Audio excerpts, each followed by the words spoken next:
Hello viewers, welcome back to my channel Pinky's রান্নাঘরে সবাইকে স্বাগত। আজকে আবার একটি নতুন রেসিপির সাথে হাজির হয়ে গেছি। আজকের রেসিপি উচ্ছে ও বেগুন ভাজা বা ফ্রাই। তো রেসিপিটা অবশ্যই খুবই হেলদি ও টেস্টি। এটা অবশ্যই ভাত রুটি দুটোর সাথেই কিন্তু খাওয়া যাবে। তো আজকের ভিডিওটা অবশ্যই প্রথম থেকে শেষ অবধি দেখবে।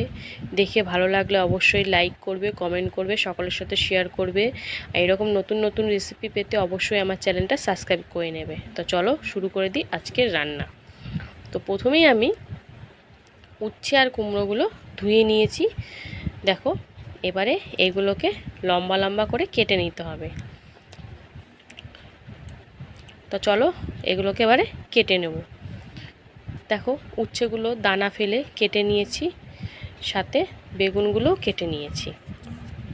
এবারে রান্না আমরা করব। তো রান্না করার জন্য আমি এখানে কড়াইতে তেল দিয়ে দিয়েছি। তেলটা আমার গরম হয়ে গেছে। তো ফোড়নে দিয়ে দিচ্ছি দুটো শুকনো লঙ্কা। তোমরা চাইলে কিন্তু সর্ষের তেলে করতে পারো, আমি সাদা তেলে রান্নাটা করছি। দুটো শুকনো লঙ্কা দিয়ে দিয়েছি আর দিয়ে দিচ্ছি কালো জিরে 1 চামচ মতন। তো ফোড়নটা সুন্দরভাবে ভাজা হয়ে যাবে, তারপরে আমি পরের উপকরণটা দেব। তো হালকা একটু নাড়াচাড়া করে নিচ্ছি। দেখো, লঙ্কাগুলো একটু ভাজার, এই দেখো ভাজা হচ্ছে। এবারে হালকা একটু আবার নাড়াচাড়া করে দিচ্ছি।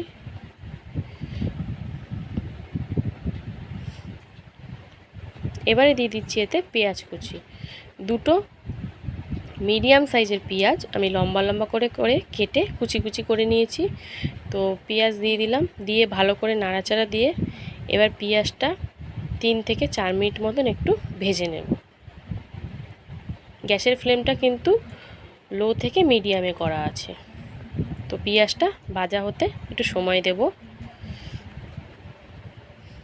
পেঁয়াজটা দেখতে পাচ্ছ হালকা ভাজা হয়ে গেছে। এবার এতে দিয়ে দেবো উচ্ছেগুলো। এখানে কিন্তু আমি আলু ব্যবহার করিনি, উচ্ছে আর বেগুন দিয়েই ভাজাটা।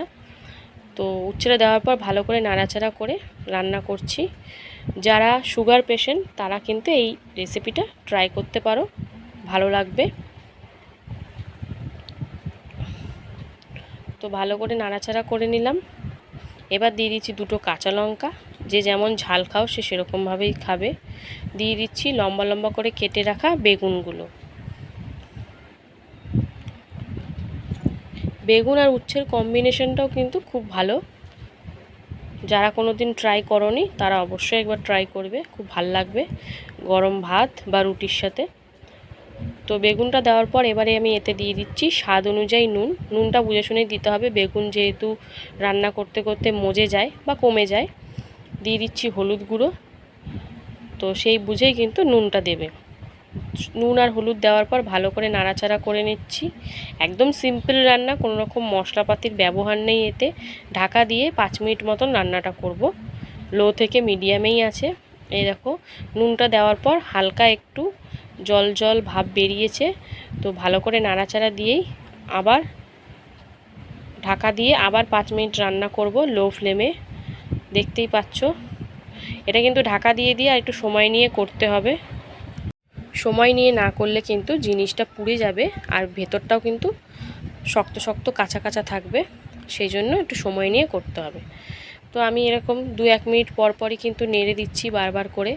বেগুনটা অলরেডি হয়ে গেছে, উচ্ছেটাই একটু একটু বাকি।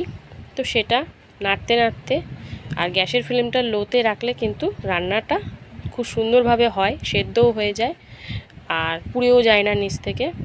তো আমার দেখতেই পাচ্ছ মনে হচ্ছে এবারে হয়ে গেছে। হ্যাঁ, হয়ে গেছে। এবারে আমরা নামিয়ে ফেলেছি। এই দেখো, খুব সুন্দর লাগবে খেতে।